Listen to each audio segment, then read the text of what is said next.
आवाज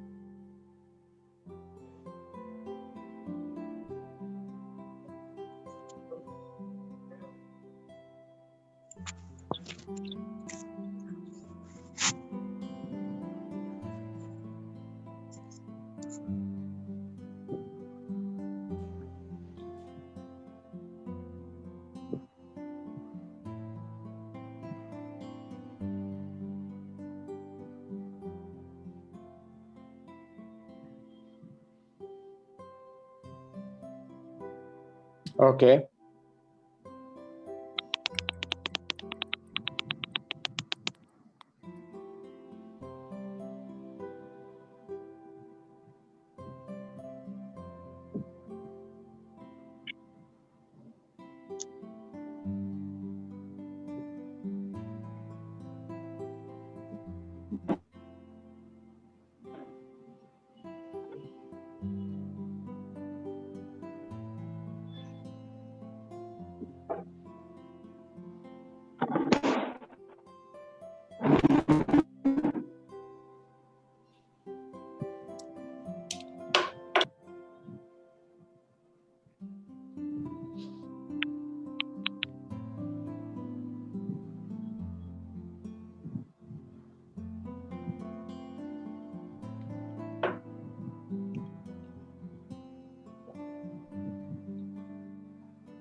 Okay. Shall I start?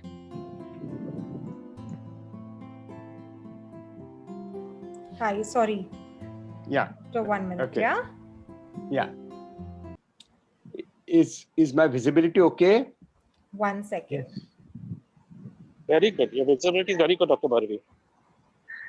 We are ready. I am ready. Okay. All right. If you're Yeah. ready, then we're ready. Yeah. Yeah. So Okay. I will, Quick. yeah. So, okay. So good evening, everybody. And I'm Dale Rodrigues, your host for today. I'm a psychologist and I am also the coordinator of the Geriatric and Dementia Care Program at Cooch. And I extend a very, very warm welcome to each and every one of you who has taken this time off to be part of this program. But before we begin, I would like to inform you that we are recording this program and we would really like that you would keep your videos on to facilitate an interactive session. And another kind request is to keep your questions towards the end of Dr. Barve's workshop, and that would be appreciated definitely through the chat. Yes, I'm sorry, I'm not audible.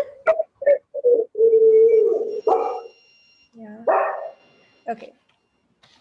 So, yeah, can you hear me now? Can anyone? All right. Thank you.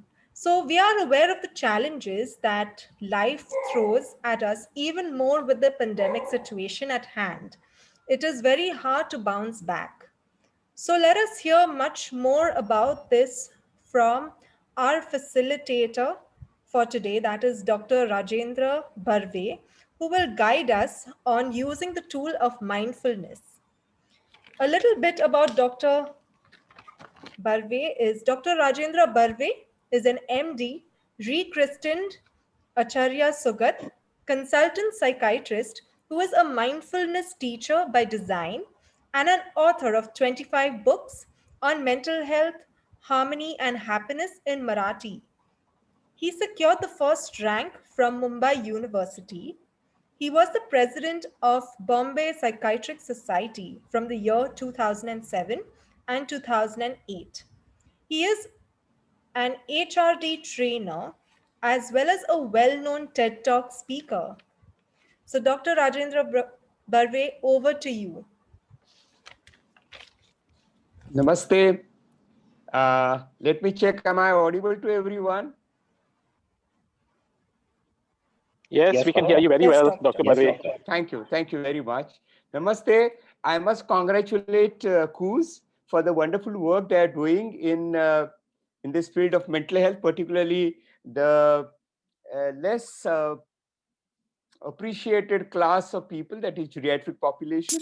And it's so heartening to see that their wonderful work has grown over a period of time, and I'm so glad that I'm associated with it. I think now people can put their audios on mute, because I hear a lot of dogs barking, cars moving. So let us come back to this space rather than, I hear the Goan sounds. So if people can put their mics on mute, it will be really comfortable, because it is distracting for a speaker to hear so much of noise from outside. Okay, so the subject that we have is bounce back to mind, bounce back mindfully.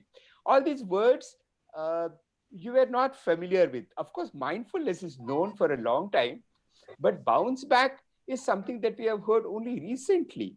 Resilience is something that we have heard recently. It does not mean that there was no resilience and there was no bounce back.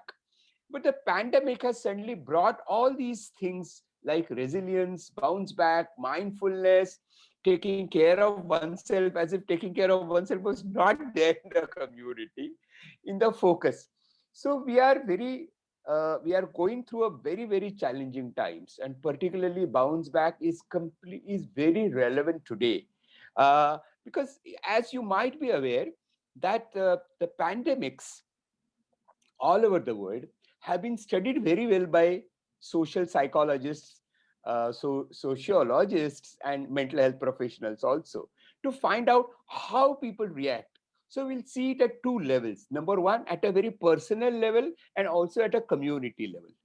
So the first, coming with community level. At community level, what happens? What happens is, moment there is a pandemic declared. So 12th March, it was declared by the World Health Organization.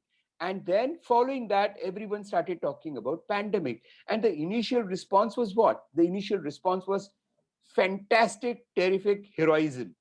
That means people were ready to fight the pandemic back. We had our doctors, my friends, community friends, my colleagues, they're working without any personal protection equipment in the community. They're serving patients, and sadly some of them fell ill and we lost some of them.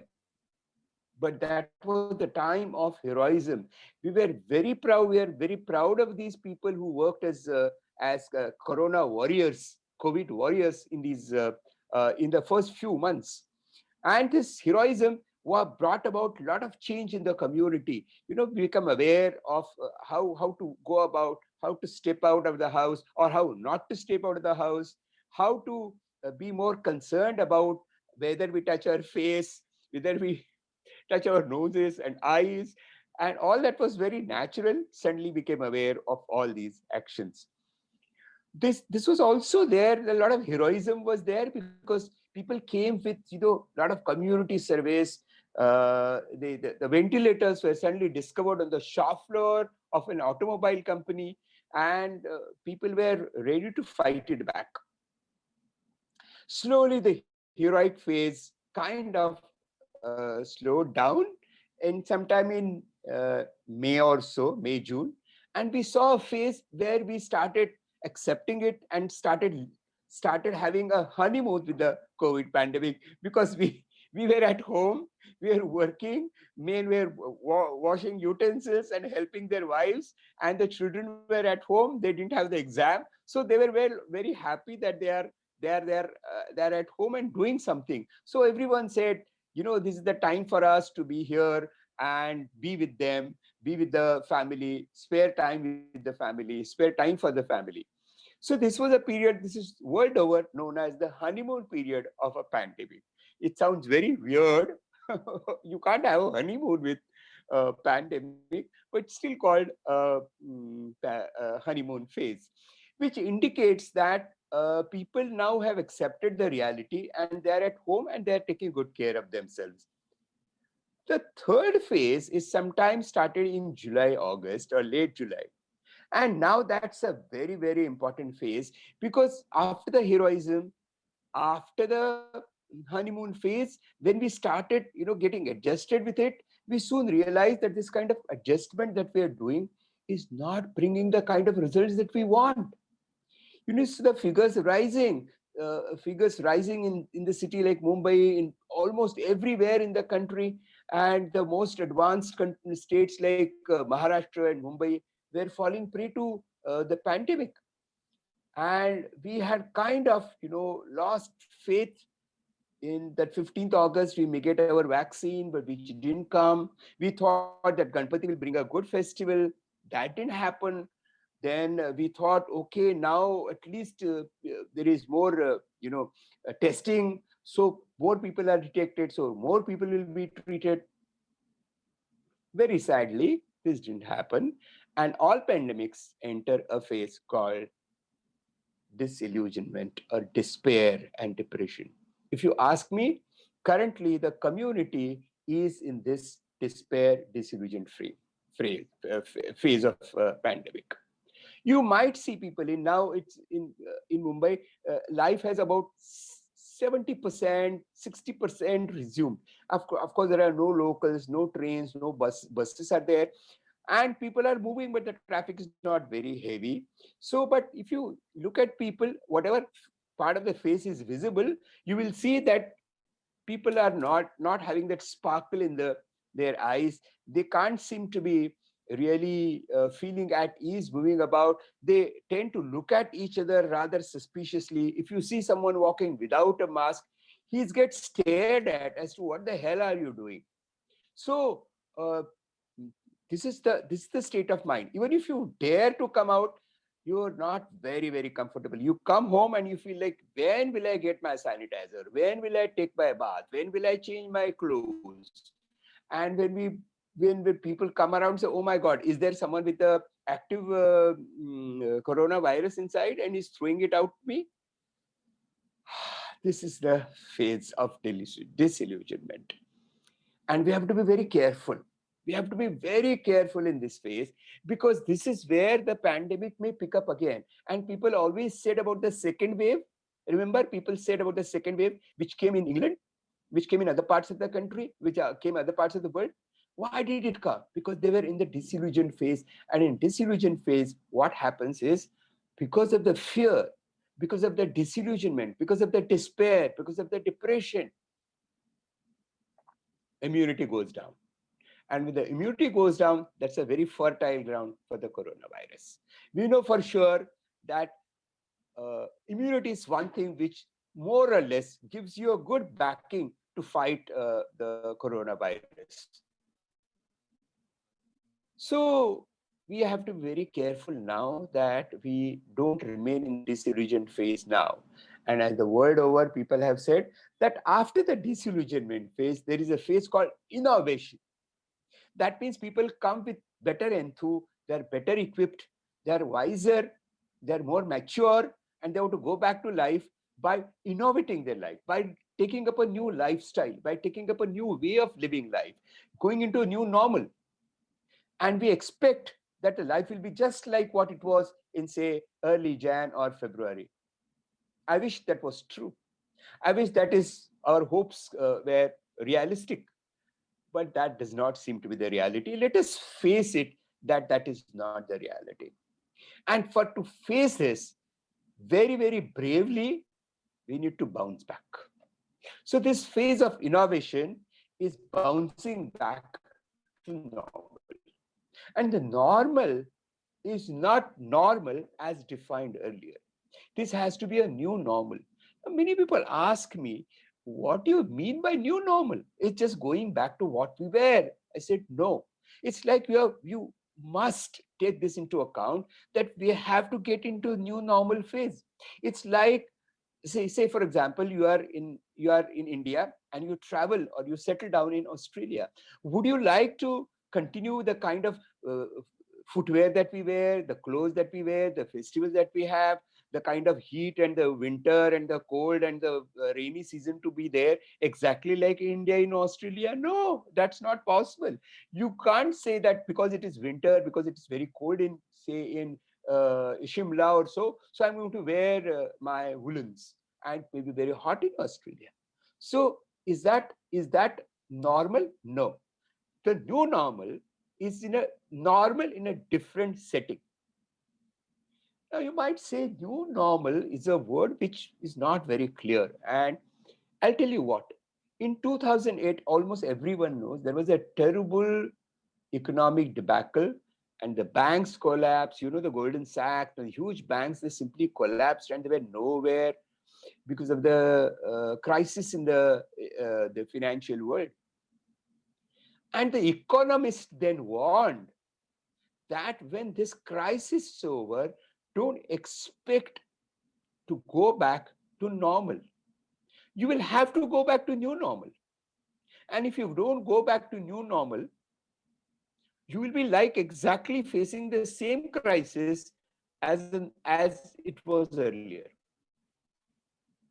That is why the word bouncing back has come. Bounce is what? Bounce is as you throw, say, a rubber ball on the floor or on the wall. What happens to it? It bounces back to us. It comes with more force, perhaps. And that is known as bouncing back. That means it is a resilience. It has a power to come back to normal with more vigor, with more vitality, with better resistance and better mindset. Can we do that? Are we ready for such a new normal? And that is a question that we ask ourselves. So there is a community phase, and there is also a very personal phase, which to some extent runs parallel to the community phase. But we must understand how at very personal level we need to see how we reacted to the situation. We react to any kind of trauma, whether it's a pandemic trauma or a tsunami trauma or say earthquake or terrorist attack or whatever. How do we go through this phase and come back to our new normal? That has been very well studied. The psychologists and these people are very smart. They study everything that's happening around. And we may be suffering, but understand the people with a scientific state of mind, scientific point of view, they study everything in the community. They write papers, they do scientific research on it, and they come back and tell us that, look, now we'll tell you some truths about yourself. The truth about ourselves when we face trauma and why we need to know it. That also I'll tell you.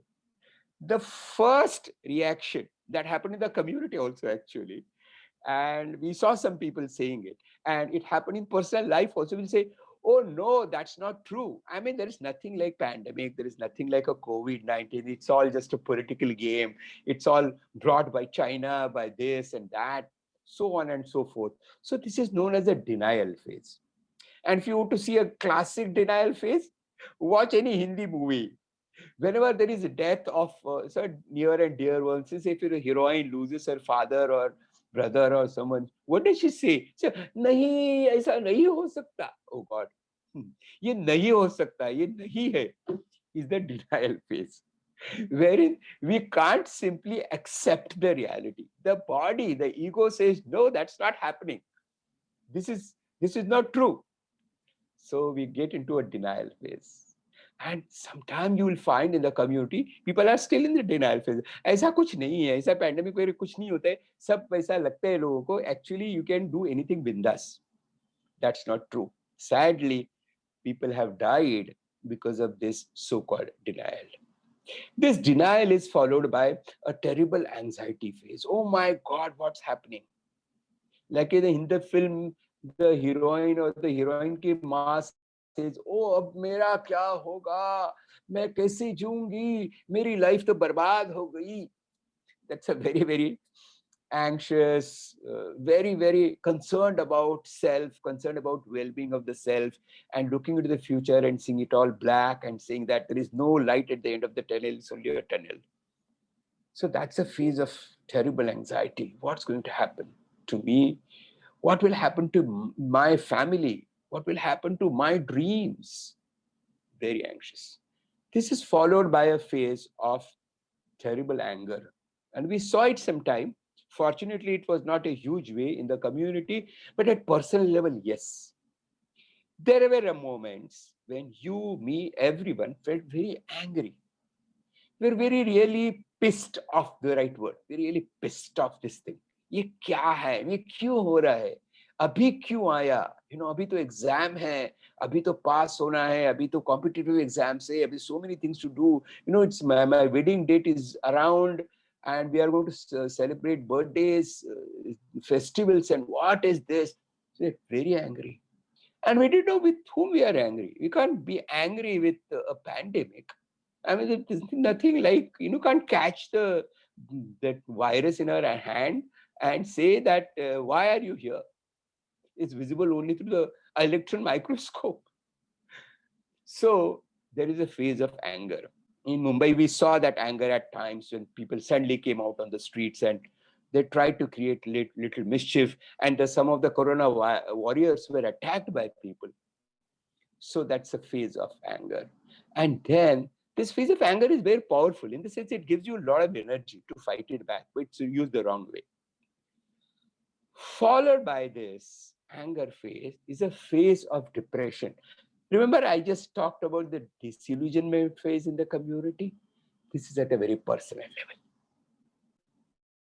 And we have heard a friend of mine reported about a case, a mental health professional report about a case of a friend who, before he got the report and he was tested negative, he committed suicide. People got the reports as tested positive and they ended their life. People ran away from hospitals. People are not to be traceable in the early phase. Why? Because there was terrible disillusionment, the terrible depression. They just wanted to escape. They just didn't know what to do. Again, this phase, my dear friends, is very, very significant because that's the time our body is secreting stress hormones. They keep you alert, but they bring down immunity. And that is where we tend to catch the virus, or that is where we tend to catch the disease. This is to be followed by phase of resolution, of acceptance with equanimity, acceptance with courage, and acceptance with great stability of the mind. That's a phase of resolution where we say, take a long deep breath and exhale slowly and say, well, this is true. How can I this phase of make or phase of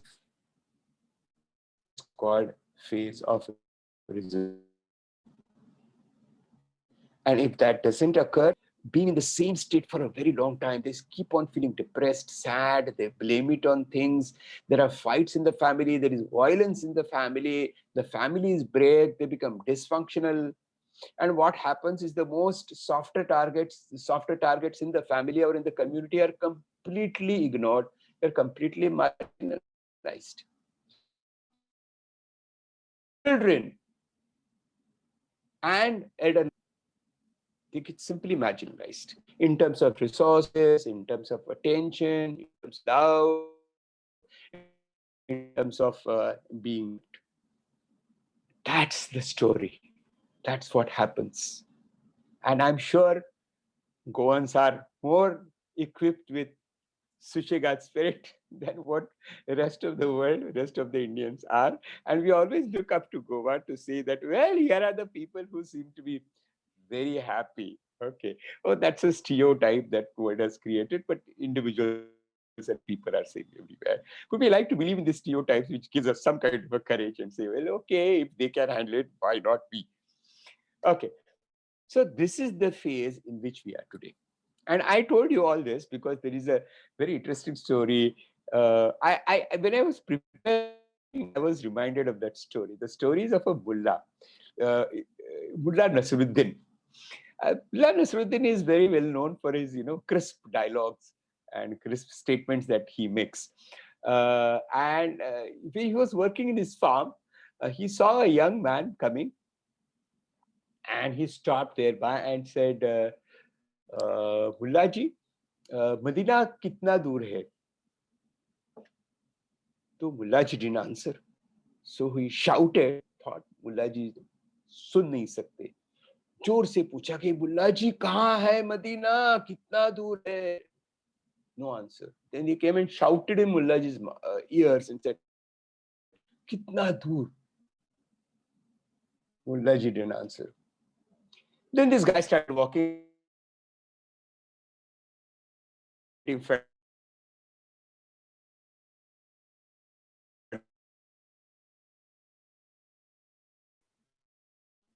Let me start walking.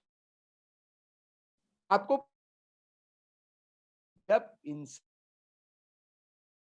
only we can decide where Mullah crisp answered that question. पहले ये जानो आप कहाँ है, where are you? And we are in this disillusionment phase. That is why I'm feeling very, very honored, privileged that Kuz asked me to come and share my views on this. And I'm sure each one who is here will be able to give this great message to everyone.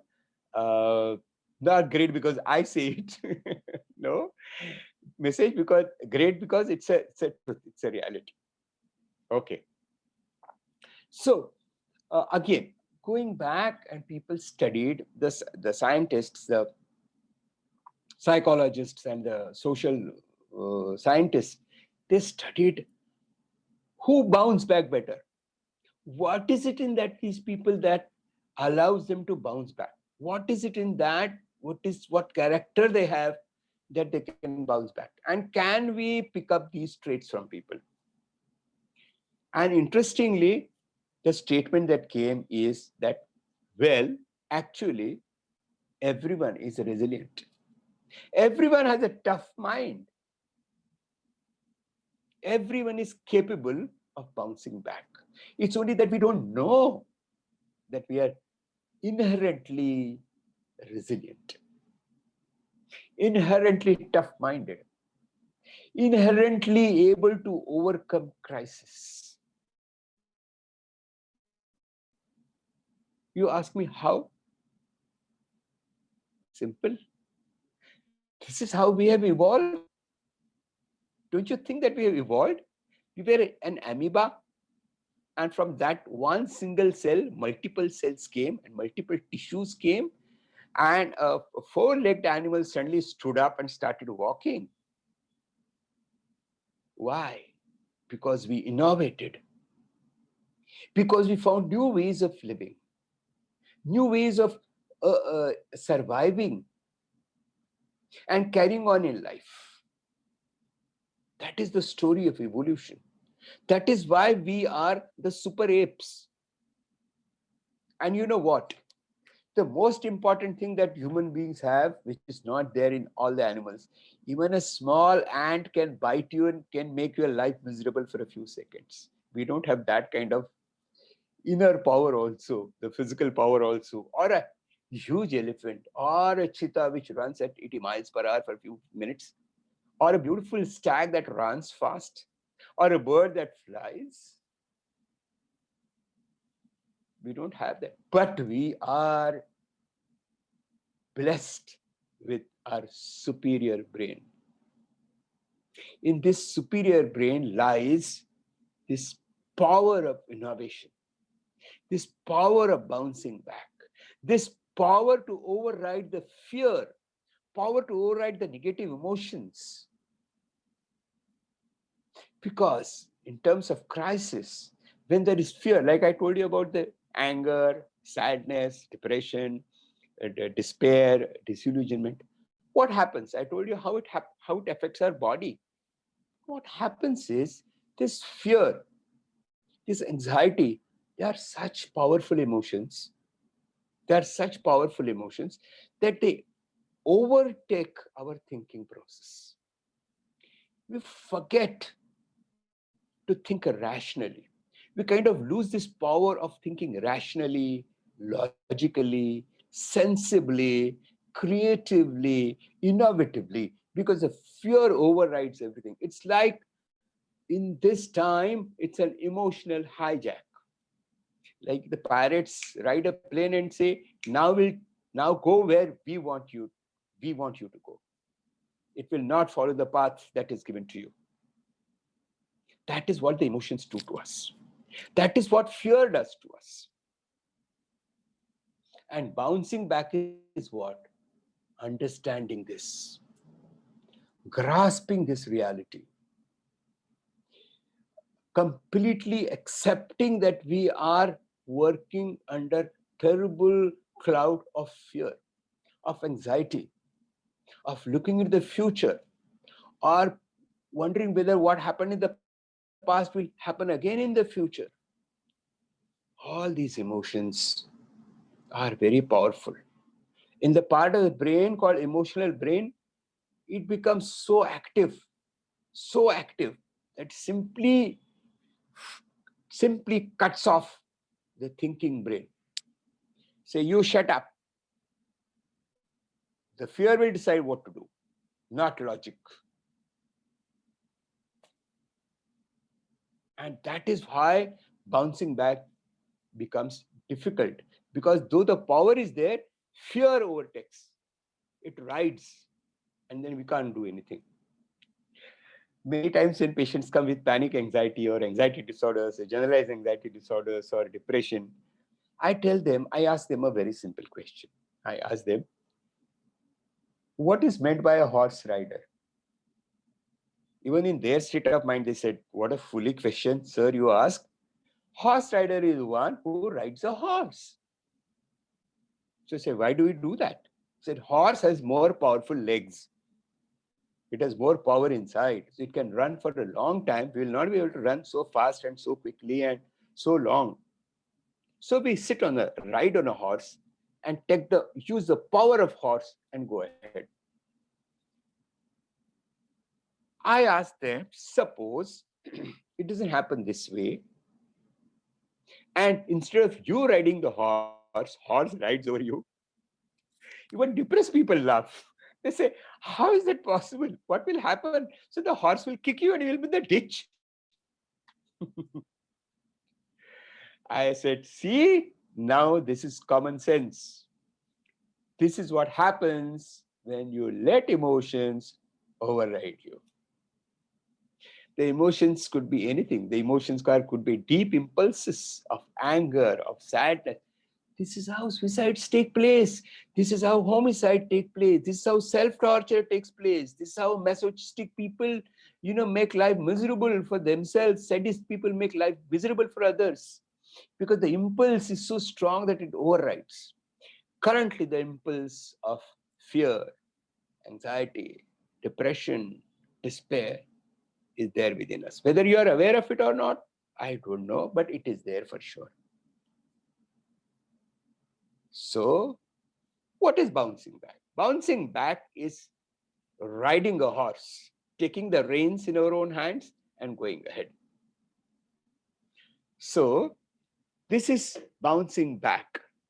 And taking the reins in our hands, the characteristic of a resilient person or a people who bounce back is that they always define their locus of control. Now, what is locus of control? We say, who is controlling me? If you're driving a car, who is controlling you? You are controlling the car. Car cannot control you. You are driving your own life. You have the power, you have the steering at your hands, you have the accelerator, you have the brake, you have the clutch at your disposal. You are driving. That means the locus of control is within us. We can't be driven by the external circumstances alone. Of course, the forces, circumstances can be very powerful. I don't deny that. But these moments are not, we don't have to have these moments. The external locus of control is to be driven internal. That means I will decide. I have control over my emotions. I have control over my thoughts. Control, that means I know what they are. So the locus of control is always has to be inside. And the locus of control decides how to use your own emotional power for yourself. So the resilient people are very clear about who is controlling their life, not other people. We ourselves. We are in the driver's seat. And if you think you are being driven, take a pause and stop. And I give a very simple story.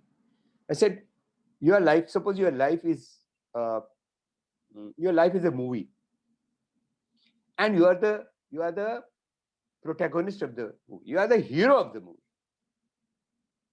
Don't be villain of your own life. And those who can't bounce back become villains of their own life because they start destroying their own life. Are you here with me? Can you give me a thumbs up on this? Can you show me your presence?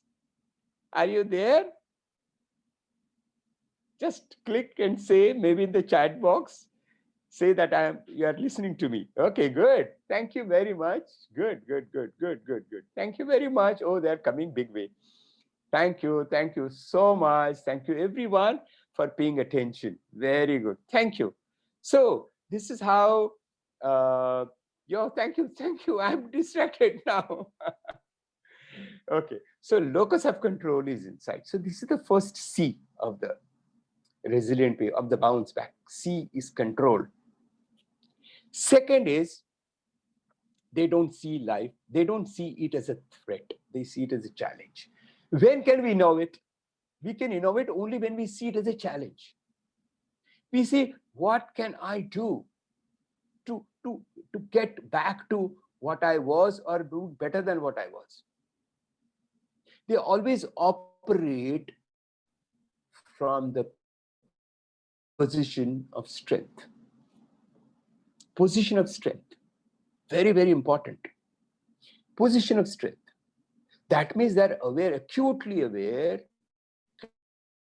clearly aware of what are their strengths, disposal, how whatever is at their disposal can be used as a resource. Very important. Create choose anything that comes across as a resource. You remember the story, the logs as to build a raft. So they are innovative. They don't look at things, but they look at resource with which I can work. Then what is our resource in times of crisis like this? Our own family, our own relationships, our own bonds with the very important, our bonds with self.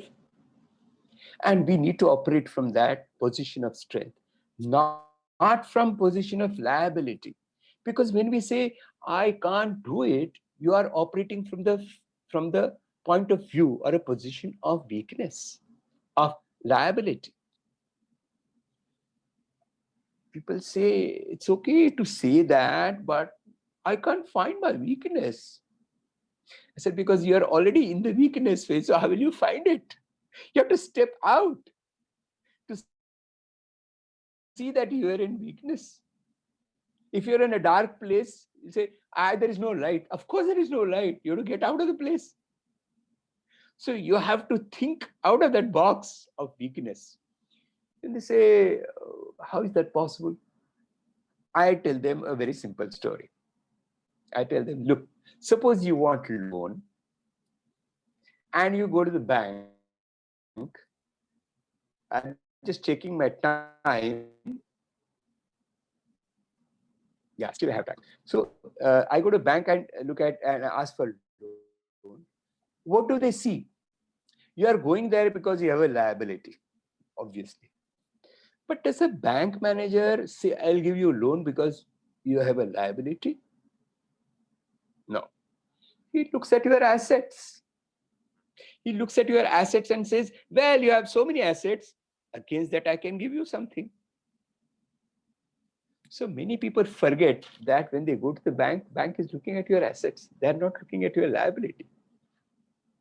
So when we stop, everything, whatever I say, all possible, only when you pause.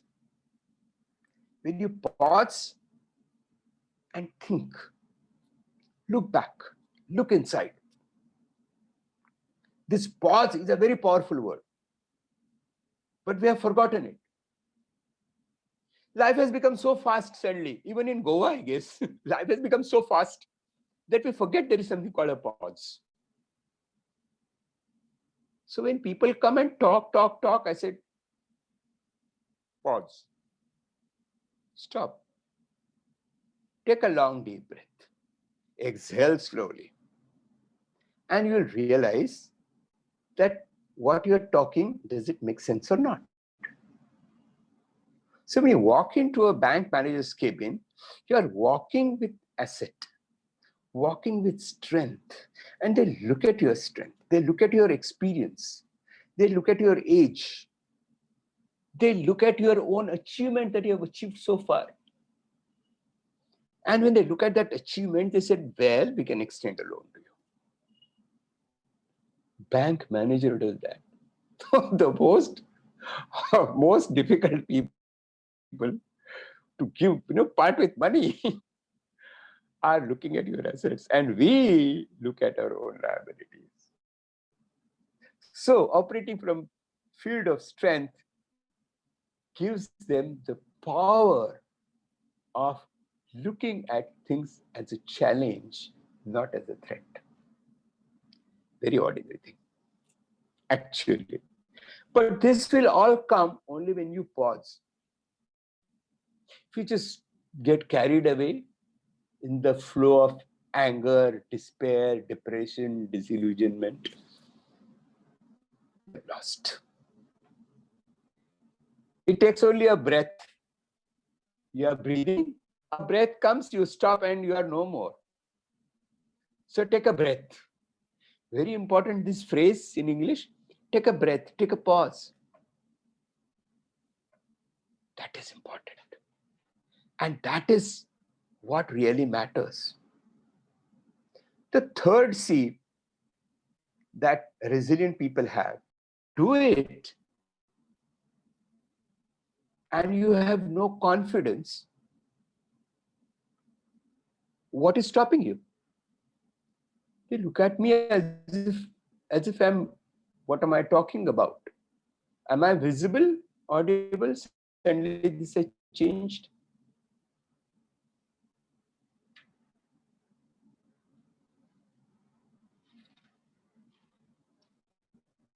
Hello? Can you signal me? Yeah, okay. Yes. Am I visible, audible? Yes, doctor. Yeah. Doctor, you're both. Yeah. Okay, fine. Suddenly changed, something changed here. Okay. So I was telling you about this ability to, confidence. So we I just lost a track. Give me a pause. Okay. So confidence and pause. So they say, how is it? I don't have confidence. How can I do it?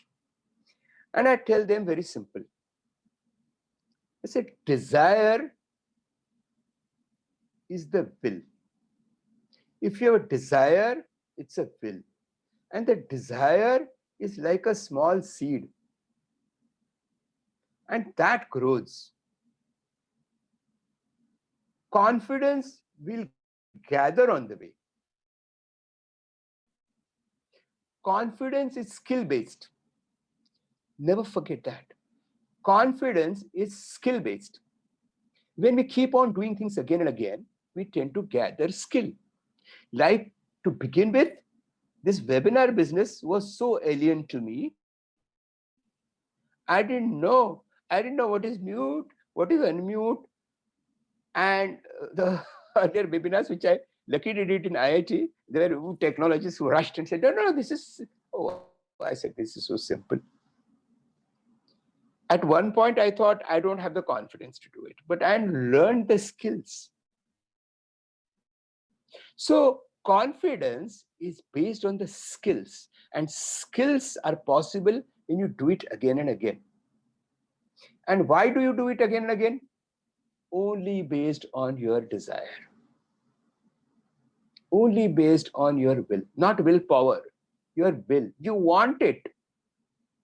So what do? You start. And what happens? Oh, it doesn't work this way. Then you find the other way. So the resilient people are very clear about this funda. The funda is, don't wait for the confidence. The funda is, make a beginning. The confidence is something which you gather on the way. It's like, because I am confident I'll ride a cycle. No, because I want to ride a cycle, so I sit on it, I fall down many times, my hands become black, my knees are injured, people laugh at me, and then I practice again and again, and then I cycle very easily. Children, very resilient they are. I see a 1-year-old child who gets up and starts walking, falls down, again gets up and walks. He's not bothered. Because it's the simple to walk. And that, how is that? People, Olympics for handicapped people. It's not confidence, it's their desire. Very simple. So resilient people always connect to their own desire. They always listen to their heart. Like that movie, Ghulam, where Amir Khan says, phone laga apne dil ko jara, pooch li ye kya hai majra. Yes, that's a very, very important thing. This will, this desire comes from your heart. Listen to your heart. Listen to your heart, and heart will say, I have a desire. I want to do it. So very simple things, like I told you, the control, courage, challenge, and confidence. This is what resilience is all about. And how do you do that? How can you keep all these things together? How do we keep this in one place? Because there are times when we can control, but we have together. How to bind all these things together so that you can bounce back. And that is what mindfulness is all about. That is why the title is Bounce Back Mindfully. And what is mindfulness? Mindfulness is a simple word, simple thing called awareness. Look, we have knowledge, we know, but doesn't mean that we are aware. So when people ask me, how is awareness? Can you tell us a little more about awareness? Look, I said, I don't think it's a huge science. I don't rocket science. It's very simple. Suppose you go to get blah, then you go and take a exam, and they give you a license which says permitted to drive. Does it mean that you will drive safely? No. You have to drive safely. The license only gives you to sit in the driver's seat, that's all. Driving license doesn't guarantee awareness. Driving license doesn't guarantee safety. You can't say that I'm driving, I'll drive any which way I like because I have a driving license with. There is noise. Can people mute? Yeah, okay. So the driving license allows you to take the driver's seat, but doesn't mean that you are safe. So knowing is fine. without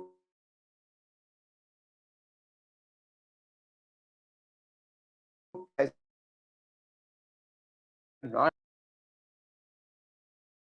legally of you.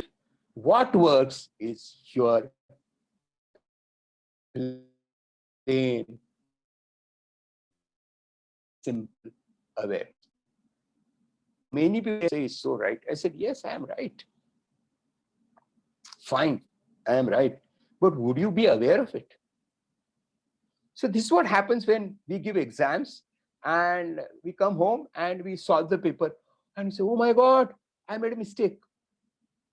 How could I forget?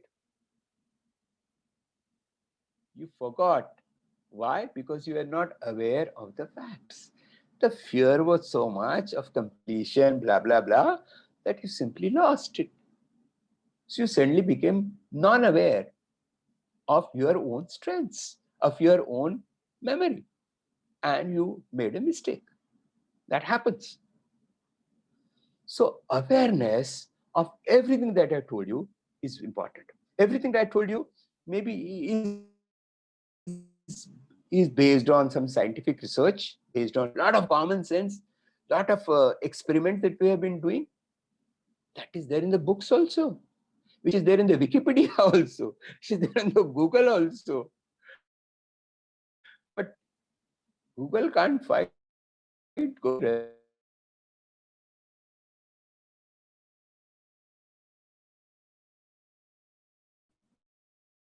how? Because we are knowledgeable, but our knowledge. And very important, awareness. Anyway, I have driven this car for about 1 hour very safely. 59 minutes I have driven uh, very safely. Last minute I will take it easy because anyway 15 minutes or over. It's only 1 minute more drive. Last minute तक aware रखना पड़ता है. Last minute होने तक we have to be aware. How do we create this awareness? How do we create this awareness? A very small story of a samurai. Samurais are sword fighters, and it was one very knowledgeable samurai, and he approached a Zen master and asked him, "Sir, I want to be a better person. I am a good fighter, but I want to be better."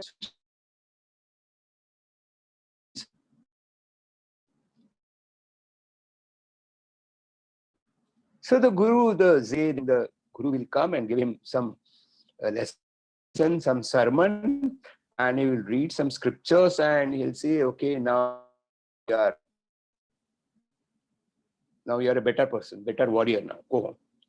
Nothing happened. This went on for days together, and samurai was not taught anything. So he became very frustrated, very angry, and he approached the Zen master and said, "Look, I came here with great expectations. But this place is a fraud because nobody taught me. I have learned nothing. But before I go, can I ask you a question?" So the guru said, "Fine, ask me a question." This is the first time the guru turned around, looked at him into his eyes and said, "Yes, ask me a question." So the samurai asked him, "Whatever is okay, done is done, but give me answer to one simple question." So I've heard these two words, heaven and hell. What is the difference between heaven and hell? Because I've never met anyone who has been to hell or heaven and come back and give me first-hand report. He didn't say all that. He simply asked me, "What is the difference between heaven and hell?" And the Zen master looked at him and laughed loudly. The laughter was so humiliating for the samurai that he pulled his sword and attacked the Zen master. And the master said, "You asked me what is the difference between heaven and hell. Right now you are in hell." It's like a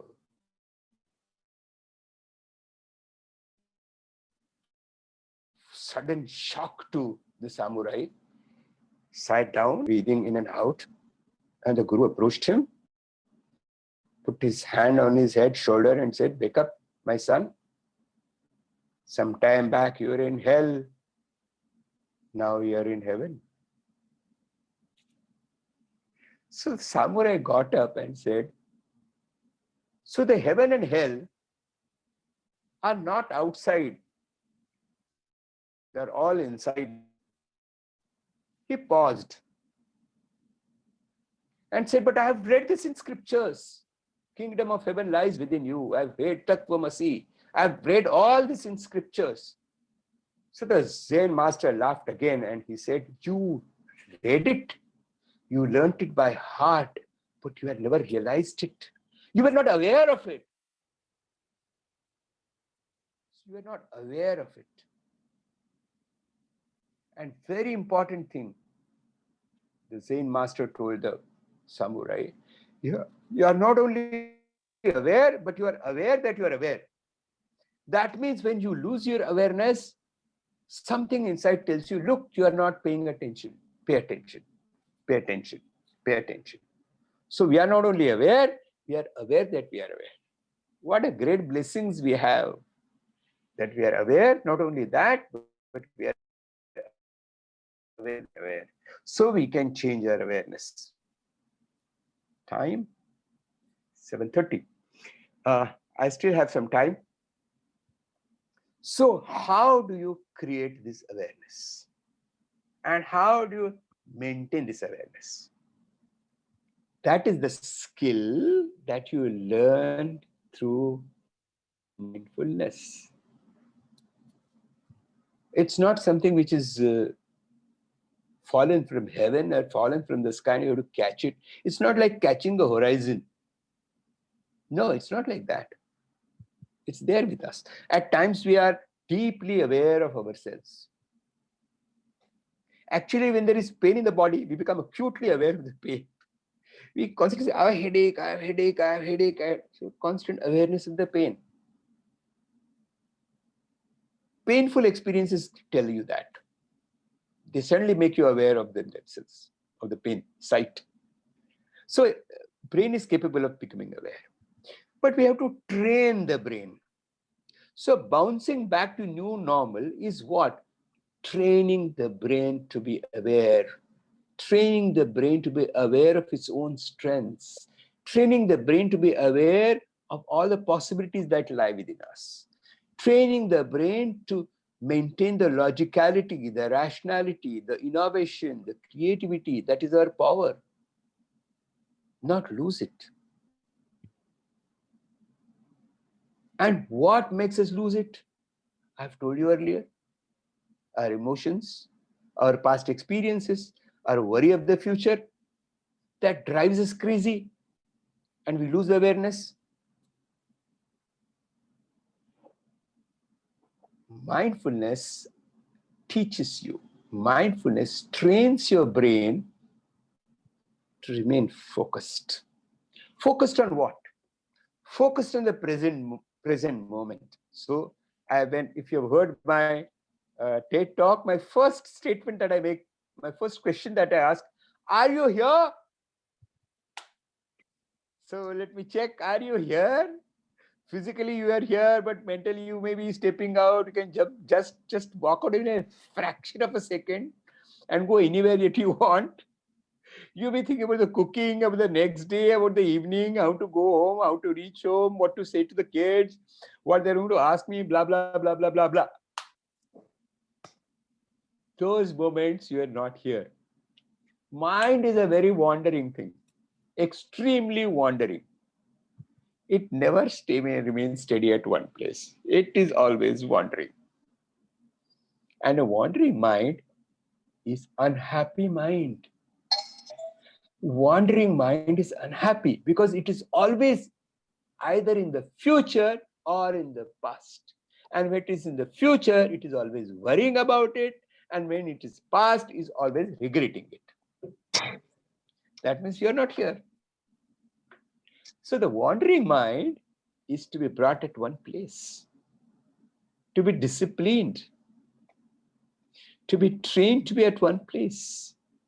That is the trick. That is the skill that we need to build. And this is the skill of mindfulness, of becoming aware of what we are. Many times when they say, how do you train our mind to be more aware? There has to be a training method. And the training method is dhyana dharana or is meditation. Now, when people say meditation, they said, okay, we'll have to wear beads like you. Or we have to sit here like a yogi in a posture, wear different kinds of clothes. And I can't do it because I can't concentrate. My mind keeps on, going here and there. I can't do that. I can't become thoughtless. I know, but when I sit, my body pains, my butt pains. I tend to forget. All that is there. And that is why you have to learn it. If you are good, you will not require it. So this is training. So look at meditation, look at dhyana dharana as training. Like we are trained for everything. We are trained for almost everything. When we are born, we just know how to breathe and suck. That's all that we know. Everything we learn. We learn to write,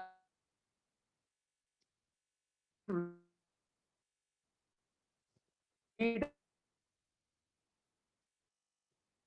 to sneeze.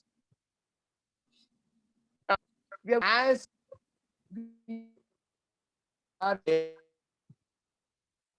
that this requires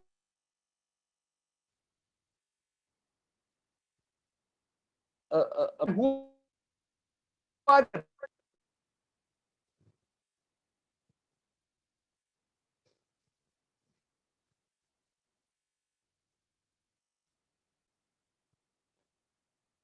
best.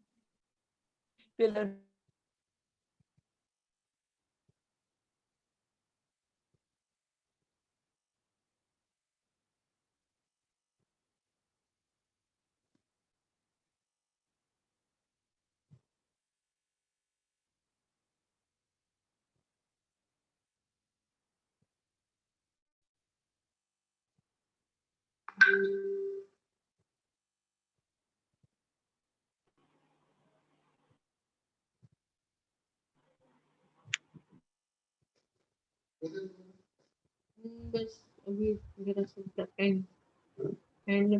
Hello. Yes, I am so sorry for the inconvenience. I guess Dr. Barve is having a little problem with his network. Until he comes in, kindly please wait. Thank you. You can take a short break till he's in. I think he's back. Yeah. Yeah. Yes, doctor. Yeah. Sorry for the break. This was not commercial break. Okay. There was no advertisement here. Okay. It was just technical break. Anyway, so I was telling you about it's a training of the brain that is required. And we train. And training never works. Retraining works. Simple. Am I audible? Visible?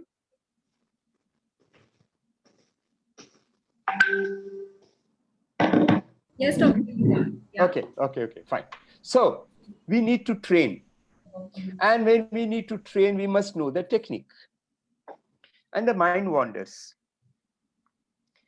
And I was telling you about the beginner's, this is known as beginner's mind. In mindfulness lingo, it is known as beginner's mind. We are like a fresh daisy flower. We are like a fresh baby who is learning the first steps. Am I audible? Yes, doctor, you are. Okay. So this is a beginner's mind that we are absolutely fresh and we are willing to learn. So first is that don't be, oh, I already know it. I already done it. I don't know how it works. It may work for some people. No. Clean slate, beginner's mind. And what do? They say only three things. The technique is very simple. It's not very complicated at all. It is so simple that we don't realize that we can do it so easily. It's only time that is important. And all the research which has been done, which says that if Remember, listen. If you do it for 20 minutes, 20 minutes for 8 weeks every day, 20 minutes, 8 weeks for every day, you will learn to be more aware, but do it regularly. How long you do it is not important, but doing it regularly is important, because regularity allows you to learn faster. Simple. No magic, no mantra, no God, no spirituality, no adhyatma, nothing heavenly. Simple, train the brain. And this has all been studied very scientifically. Though the idea of mindfulness is basically the resources from Buddhist literature, from the Buddhist philosophy. He called it Sammasati. It's a wholesome memory or wholesome knowledge. Knowledge is converted into awareness, is Sammasati. Wholesome memory. Memory means knowledge of awareness. Okay. So only three things. Only three things. When you sit, your spine should be erect. That means follows the natural curve. Don't force yourself like this. No. Just sit erect. Steady. Okay. Pull your shoulders back a little. Pull your shoulders back a little. Anyone can do it now. You can do it sitting. I'm sitting in a chair. I'm not sitting cross-legged. You don't have to do it. Okay. Shoulders pulled back a little so that the lungs are completely open. And bring your mind to the breath. Gently breathe in and breathe out. You don't have to count your breaths.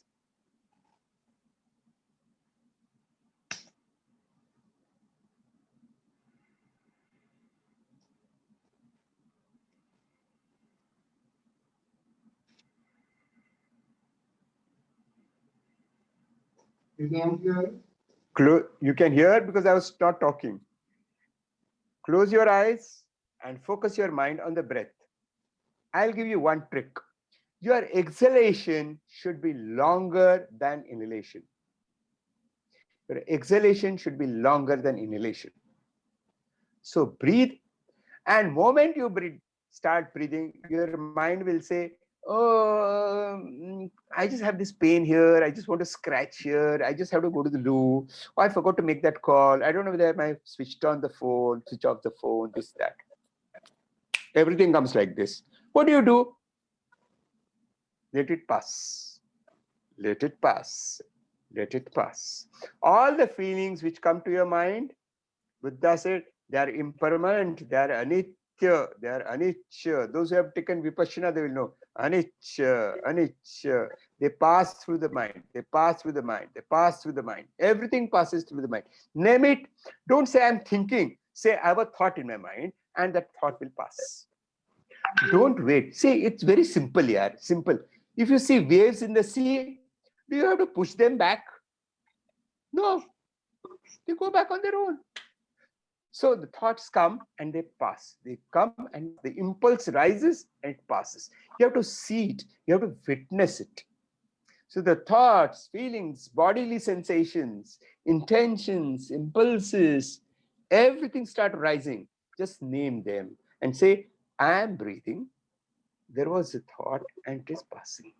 There was a thought. There was an intention. There was an impulse in my mind. There was a feeling of boredom. There was a feeling of anxiety in my mind. And it is passing. It is passing. It is passing. And it's a physiological truth.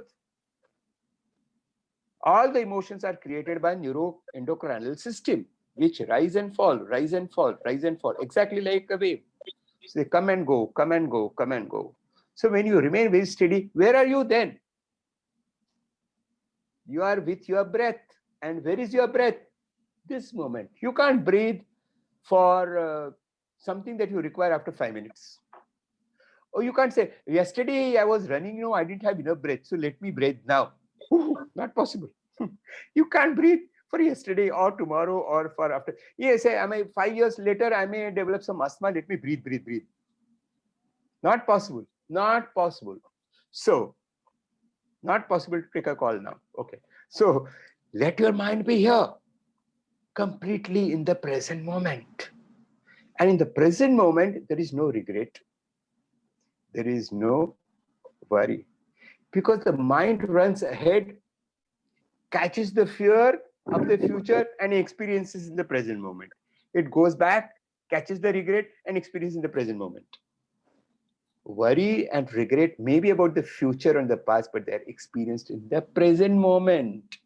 And this present moment needs to be free from all this. That is mindfulness. That is awareness. And when you are in this calm state of mind, everything becomes harmonious. The emotions slowly take a back seat. The logic comes, innovation comes, creativity comes. You find new solutions to old problems.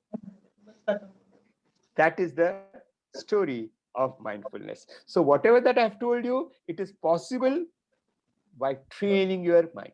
Say, I told you about control, I've told you about confidence, I told you about everything. How do you cultivate it? Understand the word cultivation. You need to cultivate it. See, we cultivate a garden. We pay attention. We see to it that gets enough light. We see to it it gets enough water. We see to it gets enough air. That is cultivation. That is the training. So we need to cultivate the skill of mindfulness. And when we are aware, bounce back is something which we do naturally, very easily. We just walk into it. We just start practicing it. And so let me be now in control of myself. You may have to say it. But the control is lost because of the fear. And you learn to be mindful, you know that the fear is going to pass. You are aware of this fact that these fears, the regret, the worry is temporary in nature. It is impermanent. And your mind is cleaned. Because our mind has layers and layers of regret, conditioning, worries, layers and layers and layers and layers. And as we stop, the layers slowly pass away. They become lysis हो जाते हैं, उनका सब निकल जाता है, कचरा निकल जाता है. Because you remain in the present moment. And at present moment, everything is resource, not a threat. Because you are acutely aware, you are very clearly aware of what lies within you. It's not peacefulness. Actually, it can be very active state, it can be extremely innovative state. You can plan great things, but you don't say, oh my God, how do I make these plans real? No, they just evolve. They just appear in your mind and you are very fulfilled with it. So this is the practice, as I told you. Sit erect, spine in the right condition, eyes closed, breathe in slowly and breathe out slowly, 20 minutes. Inhalation should be short, exhalation should be longer. Because exhalation, expiration of the air, calms the mind. It is rests. In these few seconds, it rests. It rests and digests because it's a parasympathetic system. Those who are in the medical field, they'll know it's a parasympathetic system. It says rest and digest. So as you train your parasympathetic system, you learn to remain very calm, and you can see that there are impulses which are harmful, which we want to keep them away. Why? Because they will pass. I don't have to act on them. They will pass. They will pass. They will pass. And when you learn this, you can bounce back mindfully. And all this power lies within you. And it's like we are all like a samurai who knew it, but didn't realize it, who was not aware of it. So let's be aware, like mental health awareness. We are aware of it now. So we take actions. And the actions will be right. Because you're blessed with this super brain. Superior brain. There is no one like us in the world. Homo sapiens are the only ones who have lived on this continent, on this planet. So you are blessed with that brain, blessed with that capacity. Everyone is blessed. Remember, we are all blessed. Don't ask for blessings. They are blessed with the superior brain. And that superior brain is bouncing back mindfully. Namaste. Thank you very much.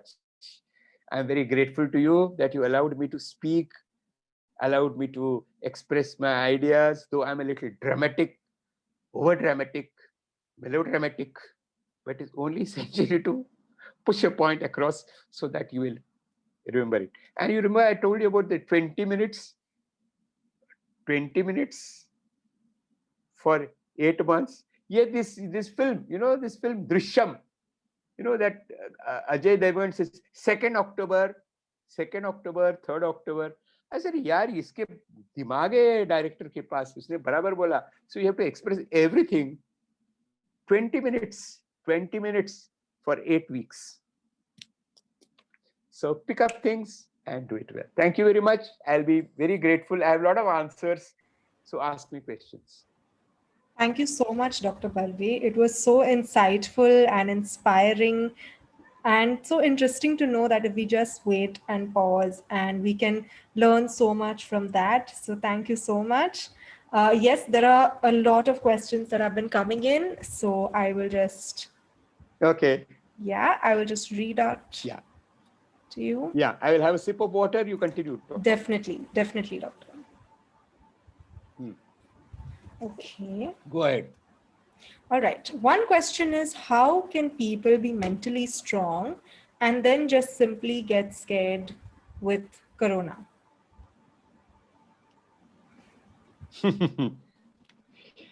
This is human. To be afraid, to have fear is very human. Accept it. Actually, I'll tell you what. In psychology terms, there is nothing like strong. We are all vulnerable. The fear is always going to be there. Fear is a very protective emotion. Fear helps you to survive. That's why we are not doing something stupid. Right? So, strongest people will have fear. That's why the fear is very important. That's why we cross the road properly, we drive safely, because we have fear. So fear is a guiding emotion. We don't, like I said, we don't want it to override. Guide.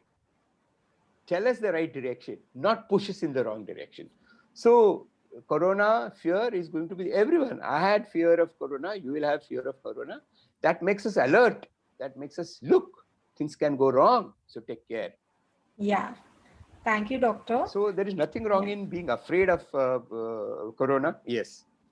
Next. Yes, Doctor. One more question for you is that what makes some people better at gaining resilience than others?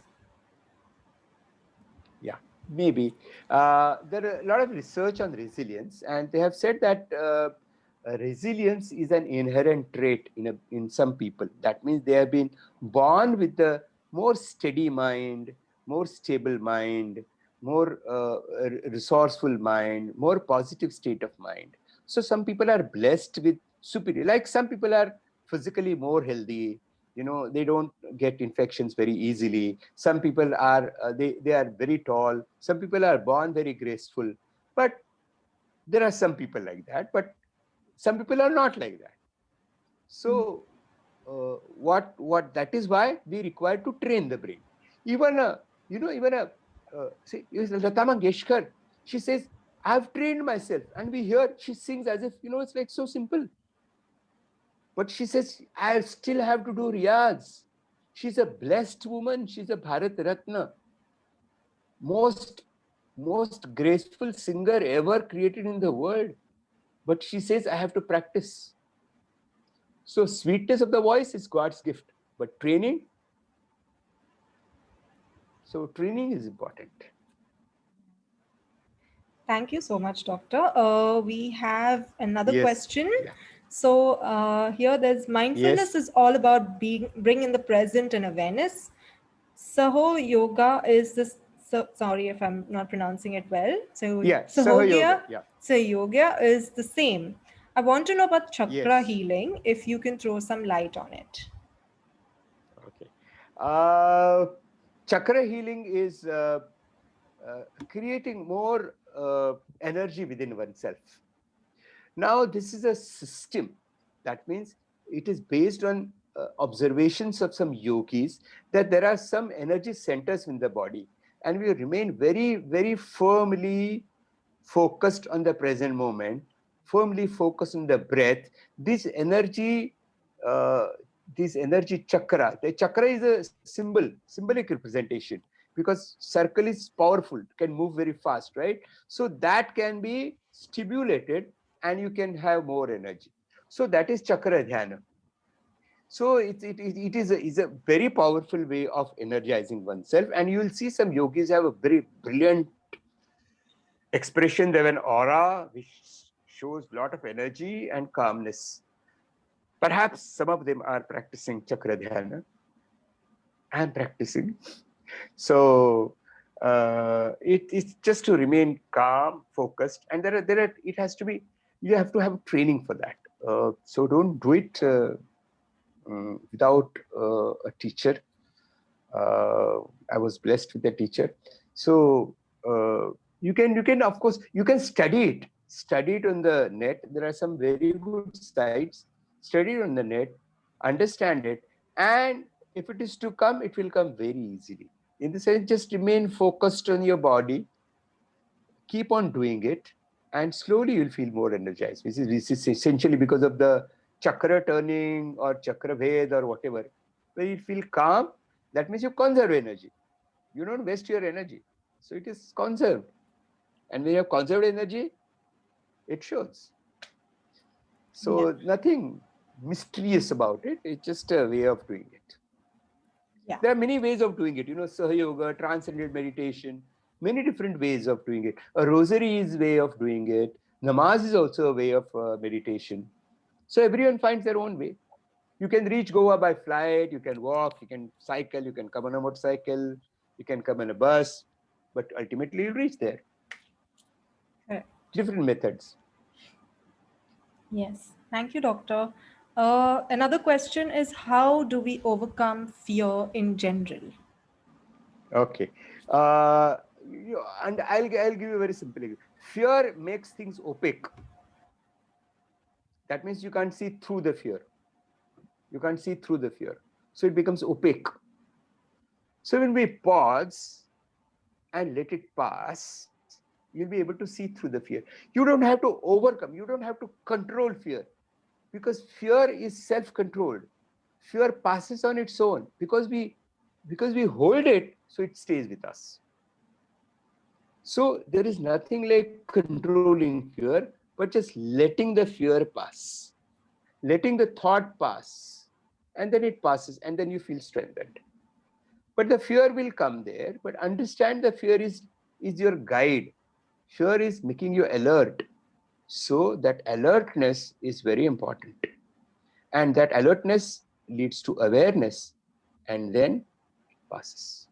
Kabir has a wonderful doha on it. होशियार रहना नगर में चोर आएगा, जागृत रहना नगर में चोर आवेगा, होशियार रहना नगर में चोर आवेगा, जागृत रहना नगर में चोर आवेगा. Chor is death, chair is coronavirus, nagar is body. होशियार रहना, be alert. जागृत रहना, be aware. So Kabir had said it 900 years back. Okay. Next. Doctor, you still have time for more questions, right? So Yeah. Okay. So we have a question. Couple of, we do Yeah, have some we do time. have a couple 5 of minutes. questions. Okay. So Your voice is breaking. oh, I am so sorry. Yeah, please go ahead. Yeah, can you hear me now? Yes. Okay. So Yeah, I can. Yes. So there is one more question where someone said, that all this is good knowledge. We know it in our minds, but in a moment of crisis, we go blank. So how can one be resilient and able to cope with it, especially this time when you're blank? This is everybody's story. If you read Mahabharata, the most powerful warrior then, Arjuna, got confused at the last moment. And this can happen to anyone. So blankness is essentially an expression of fear. The mental block is the expression of fear. When you have trained yourself, see, The pause, remember the word pause is very important. When you feel confused, pause. Don't get carried away. Pause, remain steady, and just focus on your breath.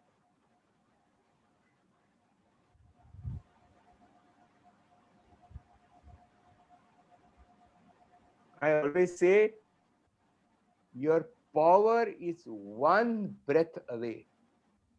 Mental block can be broken one breath away. So you breathe out the fear. Breathe out the fear. Because the longer you breathe out, body calms down. That's a parasympathetic system that helps you to calm down. And when that calming happens, the block goes. So having a block is an extreme state of is a state of severe anxiety, and you can break it by becoming. See, it's very simple. When we are anxious, we tend to breathe very shallow. When we are depressed, we hold our breath. When we are angry, so every emotion, the breath changes. So if you want to change the emotion, change your breath. Make it very calm. Breathe, exhalation longer, exhalation longer, exhalation longer. Simple. You can breathe in, count 5, hold, count 5, breathe out, count 10. So train all the time. Revision. Okay. Thank you so much, doctor. One more question is, someone said, how can we okay, status, okay, how can we overcome anger? Yeah, Okay. meditation excessive leads to mental illness. Okay. Can you throw some light on this? Okay. See, no, the mental illness may be pre-existing. Meditation brought it out. No, what happens is to remain very calm, to remain very, very stable, and being able to handle your emotions which arise is something which will slowly we need to acquire it. Those who are in a very bad emotional state, I tell them with folded hands, don't try to practice meditation now, because if you remain calm, this will simply rise in your mind more and more. So it's like if the pond water is very clear, you see what muck is inside. So right time at when you are very, very upset, very anxious, if you can breathe for 5 minutes, if you can take long deep breath, good enough. Pause or simply go away. Take a pause and walk out, be away from the space. And then you will be able to calm your mind. But those who are severely mentally ill, I don't recommend meditation because they can't handle it. It requires some ego strength. So what happens at times that even in Vipassana also, many people who come, people break down on the 4th day. They are crying like a baby because all that has been suppressed comes up. But they realize that this is all what is coming up is also going to pass. Those who withstand that, carry on. Those who can't withstand that, very difficult. So meditation is a very, very powerful tool, but we must know when to use it and how to use it. So you require a teacher, you require a guide. Okay. Yeah, doctor, there's one more question that says, Yes, there are okay. certain unconscious attitudes or beliefs. How does Yeah. mindfulness work in that case? Okay. The mindfulness works in that case because these beliefs surface in the mental state. Suppose it's like I am meditating, now I'm practicing my meditation, and the belief that will rise in my mind, come on, yaar, you will not be able to do it. Come on. तेरे को कुछ नहीं होता है, तू नहीं जमेगा, you are a failure, you are a loser. See, you try it and you will not be able to do it. This rises. This is a belief. This is an irrational belief. How do you deal with it? Buddha has said, simply ignore it. Let it pass. But in a conscious state, when you are not meditating, you require how to handle your irrational thoughts. But these irrational thoughts surface more and more in the meditative state. Irrational expectations come. Lose this feeling of being a loser, feeling of not being able to do things, all surface. And that is what I'm saying, that you must be able to deal with it. So even if it surfaces at that point of time, let it pass. But when you stop it, write down all your irrational beliefs, think about them, and see to it, see how they're irrational, how their beliefs. What are beliefs? Beliefs are conditioning. We have been told. Like suppose I didn't do well in maths. Say, "Ye to buddhu hai." So this goes inside me. I can't handle maths. If I can't handle maths, I'm no good. Nothing is good going to happen to me. This is a conditioning. Beliefs come through conditioning and we hold it. And in this time, it surfaces. So people get frightened. So they need to do some abhyas. They need to do swadhyaya. They need to, help themselves the right way. They need to read and take guidance from trained people. This cannot be done. This is 90-minute talk, right? I can't say, come and sit with me, I'll teach. But you require guidance. You require a teacher. You require someone to hold your hand and say, look, just carry on, just be there. So in Vipassana, there is a teacher so I'm a mindfulness teacher. I'm an Acharya. What is an Acharya supposed to do? Train people for skills. I'm not a guru. I'm an Acharya. I'm a teacher. So teacher teaches you how to handle it. So not that everyone can immediately do it. Some people take it longer. Some people take it within few sessions they learn. Some people take it longer. ऐसा है. Okay. Thank you, Yeah. doctor. Yes. So there is one last question. I will combine it into two. So someone asked, Yeah. how do I practice being non-judgmental? I know its significance, but fail to do it. And Okay. another question that I want to add to that is, how do I become parasympathetic? How do I practice Okay. that? Okay. Last questions for the day, yeah? Okay. Yeah. Okay. First question is, you said Non-judgmental. How do I non-judgment. practice being non-judgmental? Yes, the complete definition of mindfulness is becoming non-judgmental and non-critical. Judgments is conditioning of the mind.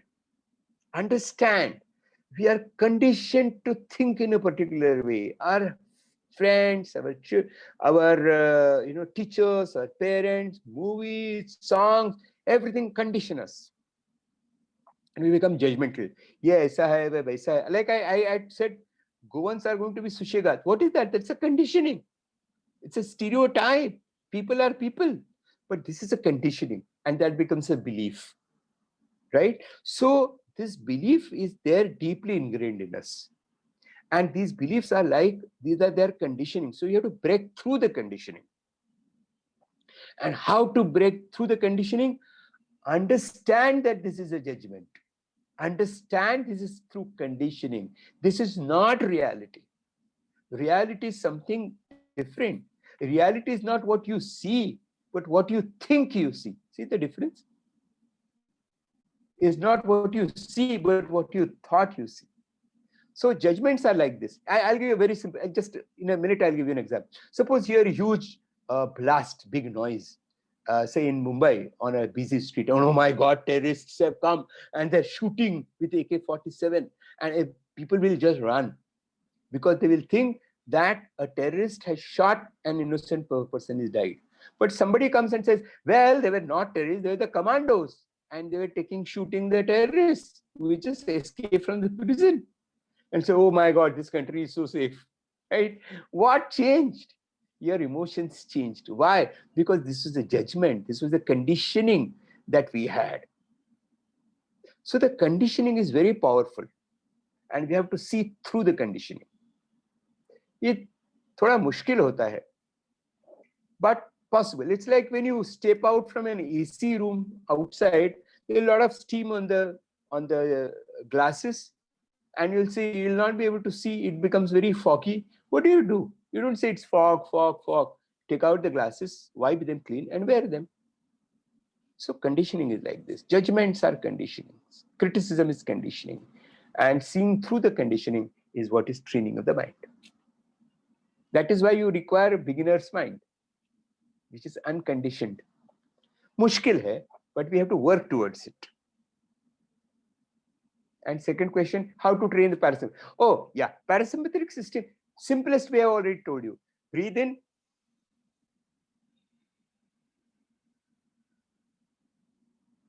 And if you want to breathe in and breathe out and train the parasympathetic system, learn to do abdominal breathing, wherein you breathe in and abdominal wall comes forward, and when you breathe out, you pull it back. Forward and backward. Now, backward is much deeper. It's like your navel, your belly button, you pull it back towards your spine. Completely exhale, completely exhale. Completely exhale.